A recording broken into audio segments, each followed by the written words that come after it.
Hola, soy la Basmati de nuevo con vosotros, hoy para hablaros de los aqueos. Hoy os voy a hablar un poquito de Micenas, pero seguramente no voy a hacer tanto hincapié porque ya se conoce mucho las excavaciones de Schliemann, etcétera. Voy a haceros una especie de vista de pájaro, hoy se diría vuelo de dron, ¿no? De lo que fue Micenas. A mí Micenas me recuerda muchísimo su muralla a la que son la de los Millares de Almería. ¿Qué puedo decir de los aqueos? Porque me retrotrae a Homero, yo qué sé, pienso en Agamenón, que fue un señor de la guerra, de los que había entonces, en el, yo qué sé, después en esa excavación que fue siguiendo las pistas filológicas y que además acertó de Schliemann, que además no era ni siquiera arqueólogo, era una especie de arqueólogo aficionado, simplemente, me estoy intentando poner derecha, simplemente tenía los medios porque es carísimo hacer de arqueólogo en cualquier ruina. Antes y ahora, ¿qué os estaba yo diciendo? Pues que él ya había sido, él va a excavar, me parece que en 1875, por ahí, ya se había excavado en 1840, se había excavado en el interior, pero no en el exterior de lo que era la antigua Troya. En nuestro Agamenón de la Ilíada, que Schliemann va a seguir, era un señor de la guerra de aquella época y Schliemann encuentra lo que otros no habían encontrado, que eran tesoros de oro que habían sido realizados, aunque Micenas era ahora mismo la primera ciudad, eran tesoros que se habían realizado, estamos en pleno bronce, antes del nacimiento de Cristo, antes del hierro. Estas joyas se habían realizado o sea, se habían realizado, o bien se habían realizado en Creta, o bien había sido trabajada por lo que había sido la primera civilización europea que le había precedido a los micénicos y que tanta influencia tuvieran en ellos. Pero los micénicos fueron realmente, no se sabe bien, los aqueos tienen una influencia indoeuropea, porque así se ha visto genéticamente. Y después, en el siglo XII no se sabe, se ha encontrado hasta en Almería restos micénicos, en Córdoba. Tuvo un poder, fue realmente un imperio que vino a sustituir a los minoicos, pero no se sabe por qué en el siglo XII desaparece. Se supone que fueron los dorios, pero en esta época la verdad es que nos movemos entre hipótesis. Hay pocas cosas que sean contrastables y más o menos se sabe, pero no se sabe con seguridad. No se sabe si fueron los pueblos del mar, no se sabe si los dorios, la invasión doria, ya me están llamando, si la invasión doria fue pacífica o fue una fusión, pero conociendo a los indoeuropeos eran bastante aguerridos, bastante violentos y no debió de ser pacífica. Voy a ver si lo cuento un poquito, así mi cena, de cosas que me vaya acordando. Tengo siempre una guía, una chuletilla. No os creáis que siempre voy siguiendo la chuleta, por eso algunas veces mis exposiciones son más caóticas para gente que no sepa un poco de este tema. Vamos a ver, Micenas pertenece a la Hélade, que es el interior, lo mismo que Creta es una isla, Micenas estaba en el interior de lo que es Grecia, que es después, o sea, los Balcanes y bajo Grecia. Los indoeuropeos venían de la zona de la estepa, de Tayikistán y de la Siberia rusa y son los yemaya, los kuruganes, los que son los que domestican el caballo, los que tienen los carros, y claro, son también nómadas, son pastores, y todo eso van a venir, digamos, van a ir hacia Europa. En el caso de los escandinavos, en el 5000 antes de nuestra era, los van a colonizar. Se ha sabido, entre otras cosas, porque hay también una bandada de, como diría yo, de gente de la Anatolia, ¿no? Pero estos que vienen, que colonizan los escandinavos, son yemaya, y se ha sabido ahora también porque no se sabía por qué los escandinavos con respecto a los latinos tienen el doble, os lo conté en otro vídeo, el doble de esclerosis múltiple. y sin embargo los latinos, que son más semitas por el Mediterráneo, que estamos mezclados y tal, somos más bipolares. Yo prefiero ser bipolar. Bueno, y entonces es por los yemmayas, por estos indoeuropeos que se introducen en el 5.000 años antes de hace 7.000 años, esas emigraciones que estaban adaptadas realmente para sobrevivir a lo que era las emigraciones con, o sea, porque eran pastores, digamos, la convivencia con los animales, pero a su vez ese mecanismo que utilizaron para no enfermar cerca de los animales fue un hándicap para otras cosas. Bueno, ya eso os cuento esto, que si no me ya con los yesmayas. Bueno, la época, también deciros una cosa, nuestro Schliemann de finales del siglo XIX, que descubre ese tesoro que él dice que es de Agamenón, etcétera, etcétera, pues no fue así, porque resulta que Troya fue, o sea, el relato de Homero se calcula que fue en el 700 antes de nuestra era, antes del nacimiento de Cristo. Bueno, no antes de nuestra era, sería en la actualidad, antes del nacimiento de Cristo, y sin embargo, era la Troya 7. Sin embargo, Schliemann lo que descubre es la Troya 2, que es 300 años antes de Agamenón, porque hay cosas que no son contrastables, pero otras sí que lo son. Pero bueno, así todo, él se hace su cacao maravilloso, los descubrimientos que hace son simplemente alucinantes, los saca de Grecia, eso enfada muchísimo a los griegos, tiene que hacer una indemnización, pero simplemente esas joyas son maravillosas y son joyas cretenses. Ahora os lo contaré, a ver si soy capaz de empezar alguna vez. Son joyas cretenses porque la cultura cretense minoica es más sofisticada. Y claro, los cretenses minoicos, lo que ocurre es que no sabemos tampoco bien por qué termina, o sea, por qué deja de haber una preponderancia de los cretenses minoicos, pero tienen varias cosas en contra, como es el volcán de Tera de la isla de Santorini, que es del 1500 y que provoca maremotos, provoca, ¿cómo se llama? Polvo en el aire, que eso hace que no tengan cosecha, que mueran animales, etcétera. Provocó ruina, no sabemos. Entonces es posible que los micénicos, que eran muy aguerridos, aprovechando que el Tajo pasa por Valladolid, o sea, aprovechando la coyuntura, invadieran la isla, se apoderaran de ella y la convirtieran, como se convirtió, en una isla de ellos, de Micenas. Y posiblemente estos joyeros tan ardilosos y tan maravillosos, que hicieron unas joyas simplemente excepcionales, pues se los llevaron a Micenas. Lo mismo que la cultura minoica es la primera en Europa, la cultura micénica es la primera en el continente, la primera cultura maravillosa. De hecho, la Puerta de los Leones, que afortunadamente no se la llevó, que quería, el que se llevó el Partenón, o sea, el friso del Partenón a Inglaterra, quería llevarse también. Lo que pasa es que no, por lo visto no pudieron desmontarlo, no sé, una suerte, porque si no, no lo devolverían.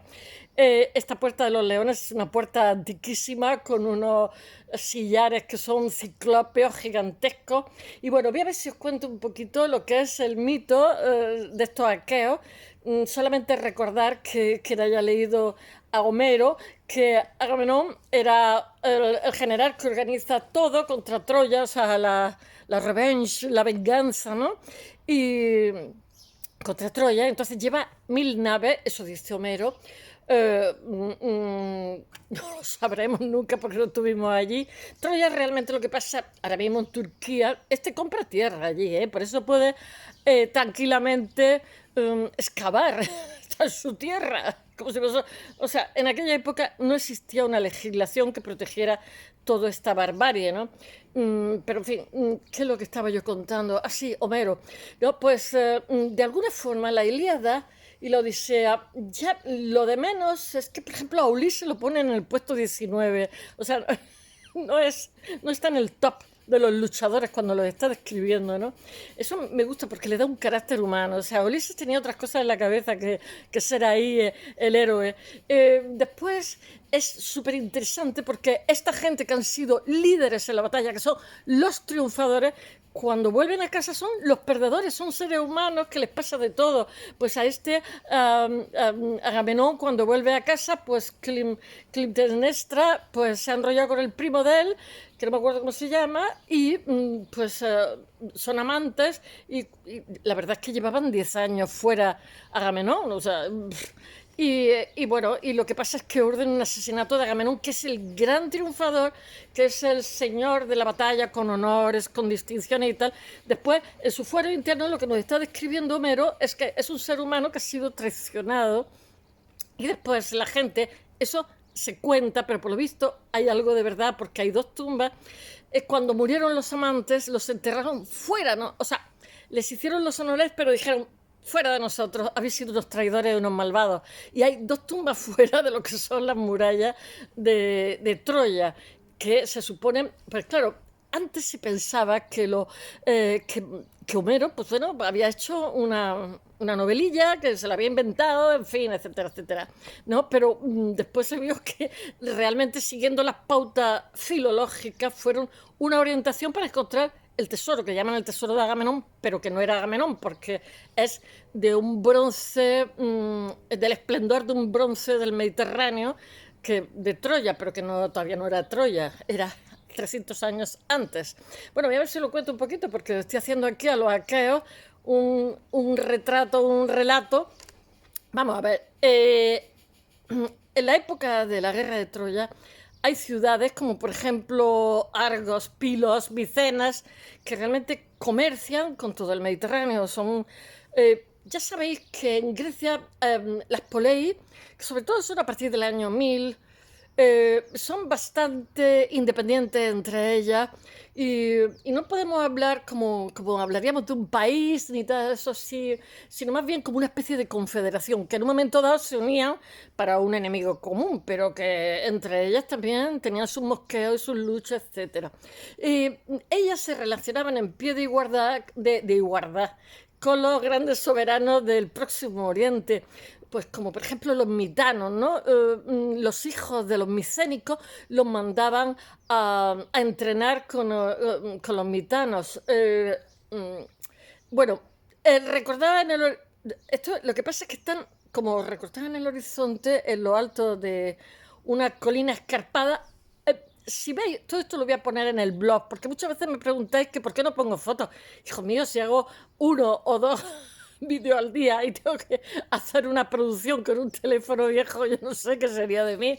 Bueno, esto es lo que pasa, es que se aprovecha una colina escarpada y después tiene lo que es muy característico, que son las murallas ciclópeas de Micenas, que encierra para los griegos de la antigüedad el destino triste y violento del señor guerrero que os he contado, que es absolutamente mítico, que es Agamenón. Como se estaba diciendo antes, Homero también cuenta a Ulises, que también es, no sé, que se ha metido en el caballo de Troya, que ha sido... Todos estos grandes triunfadores después llegan... Llegamos, está ahora muy de moda, ¿no? Lo público y lo privado, ¿no? Llegamos al ámbito privado y resulta que mejor son desdichados, ¿no? Por las cosas que pasan. Pero es que es un retrato de un ser humano como real como la vida misma, porque todas las personas en la calle somos una cosa y en el interior de casa somos otra distinta. Por desgracia, muchas veces, porque no elegimos nuestro destino y menos lo controlamos. Pues algo así nos cuenta hace 2800 años Homero. Bueno, según la leyenda, transmitida primero por Homero y luego por los poetas clásicos, más bien trágicos, el rey que envía 1000 naves por mar contra la poderosa Troya había perecido a la vuelta a Micena, víctima de una conspiración de su mujer, de su primo, el noble que era Egistos, y Clitemnestra, su mujer, su propia esposa. Hombre, se ve mucha traición, pero ¿qué queréis que os diga? Un señor se va a la guerra, vuelve a los 10 años, podía no haber vuelto, pues la mujer pues se busca un novio. No lo justifico. El caso es que lo mataron, que eso ya no es de recibo. Agamenón es el representante mítico de una generación, era como los condottieri, de señores de la guerra, que en torno a 1500 antes de nuestra era es el cenit de la edad de bronce, y despliegan su dominio sobre todo sobre la llanura situada a los pies de las fortalezas y en confines del Mediterráneo. Porque mirad, lo mismo que yo por ejemplo estaba convencida que el Algar era un pueblo que en Antas, un pueblo primitivo, etcétera, etcétera. Bueno, pues el Algar era Almería, Granada, Ciudad Real, Murcia, parte de Alicante, bueno, una cosa tremenda. Todo un área que se le ha llamado así el Algar, ¿no?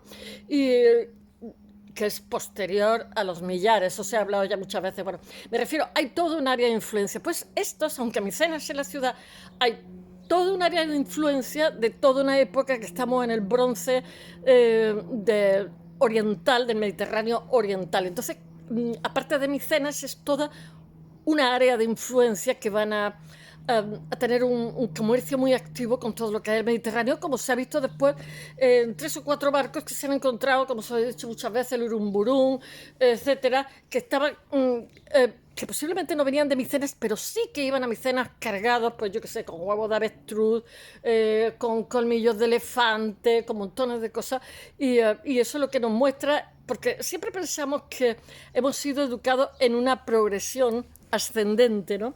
Y me voy cayendo. Y entonces pensamos que hoy somos más listos que eran hace 2000 y pico, 3000 años, ¿no? Pues no necesariamente. Puede que tengamos más tecnología, puede que tengamos más conocimiento de lo que sea, pero obviamente los que nos precedieron no tenían un pelo de tonto. Bueno, qué cosas digo, madre mía. Los griegos de la antigüedad no dudaban de que Micena era la fortaleza del linaje de los Atridas, al que pertenecía Agamenón, famoso Atrida, y la gens, ¿no? Y cuyo destino estuvieron siempre marcados por lo que era la tragedia, muy del gusto griego. En fechas tan tardías como el siglo II antes de Cristo, Pausania lo que pasa es que cree localizar en las ruinas de Micena las tumbas de todos los protagonistas del drama, o sea, Atreo, se me está cayendo el ordenador, su hijo Agamenón, yo qué sé, Clitemnestra, Egisto, etc. Y eso es lo que va a seguir Schliemann, ¿no? Siglos después, filológico, ¿no? Y acertó. Los arqueólogos encuentran en la línea de Pausania la excusa para emprender una campaña en Micena, que son las excavaciones que devuelven totalmente a la luz a los viajeros homéricos, ¿cómo se llama? A los guerreros homéricos, perdón, al terreno de la historia, los vuelven a poner de actualidad. Sin embargo, es que eran una joya alucinante. Sin embargo, su esfuerzo fue vano, porque es un arqueólogo que es Henry, os lo he dicho, Schliemann, quien en 1876, que se había hecho rico, os lo he contado muchas veces, por trabajar con los rusos, les vendía cosas a los rusos, se hizo rico, su sueño era ser arqueólogo, y cuando tuvo suficiente dinero y capacidad económica se fue a, a hacer excavaciones. Pico y pala, ¿eh? Metía allí ni estratos ni nada. Pero también os tengo que decir que la arqueología como tal, como disciplina, no estaba precisamente desarrollada, que digamos. Bueno, en 1876 Schliemann inicia sus excavaciones en el interior de los muros de la ciudad fortificada, no en el exterior, como habían hecho sus predecesores. Y allí os podría contar, pero ya he estado viendo vídeos, ya lo han contado tanto que digo yo, pero yo para qué voy a contarle otra vez, que quiero saber más que estudio. Bueno, allí junto a la Puerta de los Leones, lo que pasa, la Puerta de los Leones, que es el monumento más antiguo de Europa continental, hay las tumbas con los restos de 19 adultos y 2 niños. Bueno, encuentra también muchísimas armas de bronce, joyas de oro, yo qué sé, vasijas, tenían una alfarería muy refinada, y 3 máscaras famosas de oro, máscaras mortuorias. Dicen malas lenguas que una de las máscaras tengo aquí una chuleta que nunca la sigo, y una de las máscaras se la maña para parecerse la máscara de Néstor o de Agamenón, creo que es de Agamenón, que ahora los ingleses dicen que sí, que devuelven los frisos, pero que le den otras cosas mientras. No los devuelve, los presta, pero a cambio quiere las máscaras de oro. Bueno, perteneciente sin duda a quienes 3000 años atrás habían manejado lo que eran las riendas de Micena. Schliemann lo que pasa es que está convencido, según anuncia triunfalmente, de que ha descubierto el tesoro de los Atridas, que fue una Grecia, una Micenas II, que es 300 años antes. Pero se equivoca, las fechas de las tumbas tan anteriores, sí, que no, estaban datadas en otra época, es una Troya 2. En realidad, afortunadamente han podido ver los estratos después, no se lo cargó todo. Lo que Schliemann descubre bajo aquellas máscaras tan bonitas es una civilización entera desde la Edad de Bronce que desde mediados del segundo milenio hasta poco antes de su final, allá por el siglo XII antes de nuestra era, se había adueñado de lo que era el Mediterráneo oriental, desde sus centros de poder situados en territorio griego. En efecto, en torno a 1500 antes de nuestra era, en el Peloponeso y en otras áreas de Grecia continental se produjo un aumento de la población, así, sí, una explosión demográfica, así como una expansión hacia el exterior y un crecimiento general de la economía. Os voy a decir una cosa, mirad, no creamos que hay nada por generación espontánea, porque resulta que hay una serie de sitios, como os he dicho, que son las Cícladas, que son Micenas, que son Creta, pero resulta que tienen altibajos, o sea, las Cícladas son anteriores, que trafican con obsidiana, pero cuando aparecen los metales, pues ya dejan de poder exportar las piedras y vienen abajo. Aparte que lo vandalizan las tumbas y tal, y no sabemos demasiado de esa... Pero simultáneamente, en Micena está viendo la teja de las casas rojas, algo así, no me acuerdo cómo es. Hay como una serie de vestigios que en un momento dado se detienen y nadie sabe por qué, porque son muy antiguos, y Creta, a la vez, debajo palacios que conocemos, de Knossos, Factoma y tal, hay otras construcciones anteriores, pero obviamente los cretenses no permiten. Eso es la conclusión de los arqueólogos. Quiero deciros que hay varias culturas que son las primeras culturas, las primeras civilizaciones europeas, que en un momento dado predomina una o predomina otra dependiendo de las coyunturas, como pasa exactamente igual hoy. Bueno, sigamos. Ello fortalece el poder económico y político de los caudillos griegos de la Edad de Bronce radicados en la zona, que pasan a ser yo qué sé, de menos conductores de tropas, a formar una élite de reyes guerreros que al morir se hacían enterrar con sus armas y tesoros. Está el Wanax. Bueno, es más que probable que donde primero se hacen sentir esos cambios absolutamente sean en Micenas. Es la sociedad, digamos, que nos va a dar esa evolución. Un centro de poder que está situado en la encrucijada de una ruta que une el Egeo con el Golfo de Corinto. O sea, tiene un lugar simplemente excepcional. Se supone que van a cobrar un canon, por eso era tan codiciada Creta. Pero bueno, nuestro Homero nos hace ahí una película que saber.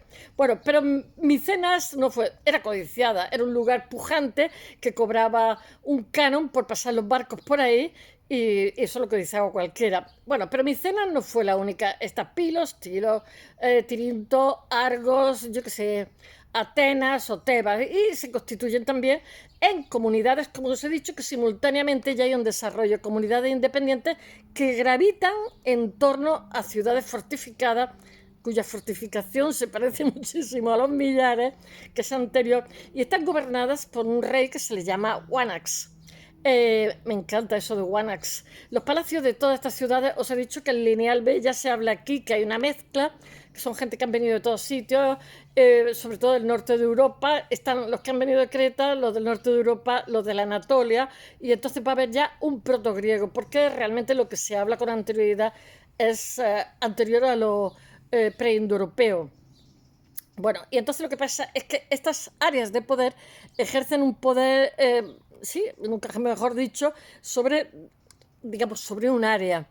Eh, eh, Porque hay distancia entre ellos, aunque en términos generales lo que pasa es que se relacionan entre las distintas fortalezas, y debía de haber peligro y debía de haber luchas para que tuvieran esas fortalezas tan despampanantes. Tenían unas fortalezas que eran bestiales. Es obvio que las murallas ciclópeas que defienden estos lugares construidos por los cíclopes, los gigantes, que forjan el rayo de Zeus, me encanta. Esto lo que pasa es que presupone la existencia de amenazas, de hostilidades entre los diversos centros de poder. En este sentido, lo que pasa es que podemos recordar el mito griego que se refiere al asedio de la famosa... Había dos hermanos a los que el rey deja el trono, entonces tenían que ir alternándose. Entonces, uno de ellos en un momento dado dice que no, que él no deja el trono, y entonces el otro le manda, como me parece que eran 7 gigantes, 7 cíclopes que luchan. Y los 7 guerreros venidos de Argos, que es el corazón del mundo micénico. La historia, lo que pasa, es muy conocida, sobre todo porque forma parte de la tragedia de Esquilo, que se llama Los 7 contra Tebas, ¿no? Es súper, súper conocida. Narra cómo los hermanos Estéocles, que son Estéocles y Políclines, o Polínice, no me acuerdo cómo se llama, que están maldecidos por su padre Edipo. Entonces lo que deciden es alternarse en el poder, en el poder de Tebas, para conjurar la maldición paterna de su progenitor. Pero en el momento de ceder el cetro, Estéocles se niega, y entonces Polínices, ay, tengo unos picores, Polínices lo que hace es que le manda a los gigantes, reacciona organizando expediciones de 7 guerreros gigantescos, 7 cíclopes, uno por cada una de las puertas de la ciudad, de la fortaleza. Y entonces lo que tienen son unos combates muy épicos que aquí los artistas griegos lo que pasa es que recrean una y otra vez en las obras, que son maravillosas. Bueno, es el episodio de la traducción mítica de la destrucción de Tebas. Pues que como eran muy teatrales, muy orientales, a lo mejor la destrucción, vete a saber por quién fue. Y entonces dice que fueron 7 gigantes, qué tal, qué tal. Porque hay una destrucción en Tebas que da cuenta la arqueología, pero no sabemos cuáles son las causas, porque en la historia antigua muchas cosas hay que suponerlas.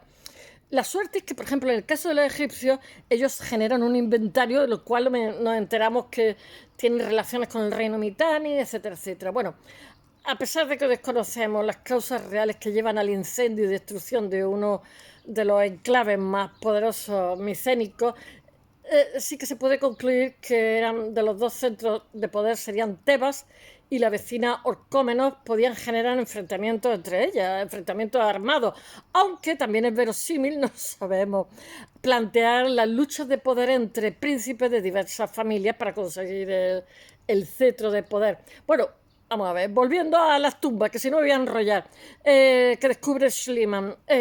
Es especialmente interesante observar que los objetos que hay allí, que se habían encontrado, han sido fabricados por artesanos, por joyeros cretenses, que eran refinadísimos. En torno a 1500 antes de nuestra era, del nacimiento de Cristo, la isla de Creta era la sede de una civilización, la cretense minoica, que fue la primera civilización europea, que aventaja a la que está cobrando forma en el continente. Ellos van a imitar muchísimo la lengua, la joyería, el arte, y lo que pasa es que eran más aguerridos, eran más indoeuropeos, se habían erigido en dueños del Mediterráneo, los cretenses minoicos, gracias al poder de su flota, que eran muy buenos comerciantes. En Grecia, las dinastías gobernantes de Pilo, Tirinto, Argos, Micenas fijan su mirada en el refinado estilo de Creta, y reclaman sus servicios de los artistas isleños. Sin embargo, esto no se lo cree nadie, más bien lo hicieron prisioneros y Creta la convirtieron en un país de ellos, un vasallaje. Bueno, hay un inquietante dato en el que coinciden estudiosos y apuntan que realmente los tesoros de las tumbas micénicas que consiguió Schliemann tienen todo el cuño cretense, no eran frutos de una cordial relación en el cual te mando a los joyeros para que te hagan unas cositas, unos zarcillos que decimos en Andalucía, no eran frutos de un intercambio de vecinos, sino el botín de guerra procedente de incursiones llevadas a cabo en el suelo cretense, si es que no había sido fabricado en suelo griego por artesanos conducidos hasta allí de forma forzosa, como prisioneros o como esclavos. Los micenos debieron, estoy cayendo de aprovechar también la catástrofe que hubo, como os he dicho antes, en Creta, la explosión del volcán de Tera en torno a 1500, que generó un maremoto tsunami y provocó la destrucción de lo que era la flota minoica y colapsó su centro de poder, arruinó su agricultura una temporada, incluidos los magníficos puertos de Festos y Nosos, dejando al alcance de los príncipes micénicos un botín que era una bicoca, además muy apetecible, como para dejarlo escapar. Entonces aprovecharon la coyuntura de flojera para hacerse con Creta. Bueno, es entonces cuando los señores de la guerra micénicos, guiados por su empuje guerrero, aguerrido, indoeuropeos, aprovecharon el profundo conocimiento que tenían de Creta y su defensa y conquistaron la isla y colocaron al frente de los palacios sus propios gobernantes. ¿Qué queréis que os diga? La conquista de Creta lo que pasa es que consolidó cada vez más la intensa relación de ciudades micénicas en el Mediterráneo oriental, donde sus comerciantes lo que pasa es que desarrollan una grandísima actividad mercantil, como se puede ver por los pecios que se han encontrado. A finales del siglo XV antes de nuestra era, los micénicos controlan totalmente la ruta marítima del metal. Estamos en pleno bronce, desde Oriente hasta Occidente al mismo tiempo, desde su fortaleza. Lo que pasa es que envían al exterior productos agrícolas y manufacturas, sobre todo cerámicas, que en mi tierra ha llegado, y reciben las materias primas que necesitan para el trabajo. Todo esto, o sea, la aparición de los metales hizo que fueran muy activos el comercio, porque todo el mundo no tenía todos los recursos, nadie tenía el estaño y el cobre, si tenías una cosa te faltaba la otra, ¿no? Y claro, Chipre estaba al lado, Cuprus, y bueno, y estaño pues tenía, no me acuerdo quién tenía estaño, pero creo que en Grecia continental sí que había, Inglaterra tenía estaño, está un poco lejos. Bueno, así como marfil, especie ámbar, obtenida a menudo a través de varias colonias que los micénicos fundan en lugares estratégicos. A esta actividad comercial se añaden expediciones guerreras con un objetivo más crudo, la rapiña, fuente inagotable de riqueza por los belicosos príncipes micénicos. Hicieron de pirata. Bueno, la huella del comercio micénico está presente en todo el Próximo Oriente y a lo largo del Mediterráneo, incluso más allá de las zonas frecuentadas por los expertos marinos cretenses. Su paso por Sicilia, bueno, está también porque ha habido hallazgos. Eso es contrastable por la cerámica micénica, pero en mi tierra también, ¿eh?